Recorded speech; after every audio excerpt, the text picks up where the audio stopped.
Bencana kepemimpinan berawal dari pemilu amplop.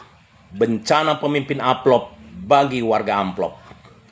Mari kita bicara apa adanya, tanpa bedak, tanpa polesan, tanpa sensor. Bencana yang menewaskan ribuan rakyat di Sumatera hari ini bukan hanya karena langit pecah. Ini sejatinya buah busuk dari demokrasi amplop. Ya, demokrasi amplop. Demokrasi yang katanya dari rakyat, oleh rakyat, untuk rakyat. Tapi pada prakteknya menjadi dari amplop, oleh amplop, untuk amplop.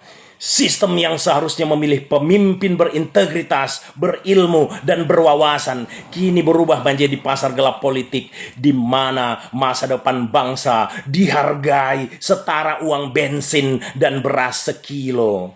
Dan rakyat yang hidupnya diperas keadaan dan dimiskinkan oleh sistem dipaksa memilih menerima amplop atau tetap miskin. Pilihannya bukan moral tapi bertahan hidup. Mereka tidak salah, sistemnya yang busuk.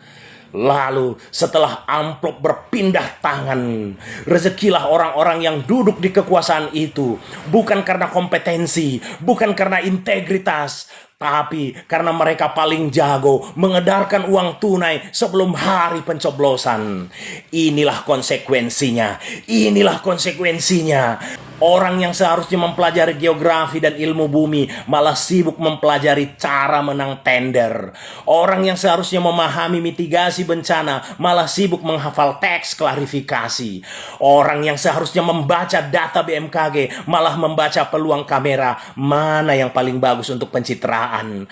Orang yang seharusnya menjaga hulu justru sibuk mengurus izin yang merusak hulu. Dan ketika bencana datang menghantam, pemimpin yang lahir dari amplop akan melahirkan kebijakan yang sebodoh amplop.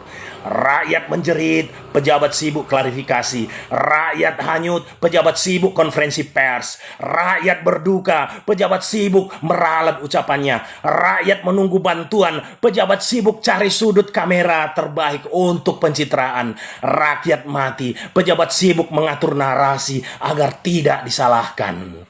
Ini bukan karikatur, ini kenyataan. Brengsek. Inilah hasil demokrasi yang membiarkan uang sebagai tiket masuk kekuasaan. Pemilu amplop menghasilkan pemimpin amplop. Pemimpin amplop menghasilkan kebijakan amplop. Kebijakan amplop menghasilkan bencana kebijakan. Bencana kebijakan menghasilkan rakyat menjadi korban amplop. Dan semua amplop akhirnya hanyut ke laut di bawah banjir gelondongan. Dan yang lebih ironis, setiap 5 tahun siklus ini diulang lagi. Seolah bangsa ini sedang menjalankan eksperimentasi sosial. Seberapa jauh kita bisa hancur kalau dipimpin oleh orang yang salah dan brengsek. Tidak peduli siapa presidennya, jika ia tetap menggunakan pejabat hasil transaksi politik, maka ia hanya mewarisi bencana kepemimpinan yang sudah dirintis sejak hari pertama demokrasi kita diperdagangkan atas nama reformasi. Plek dah.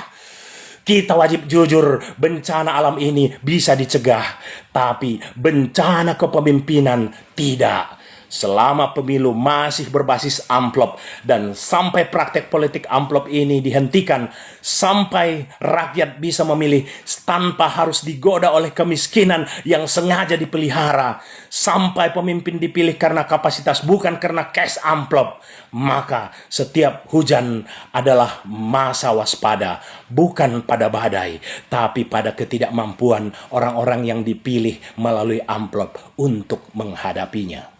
Karena masalah utama negeri ini bukan masalah cuaca, bukan sungai, bukan gunung, bukan hujan. Masalah utama negeri ini adalah pemimpin yang lahir dari amplop, dan amplop tidak pernah menghasilkan kapasitas untuk memimpin.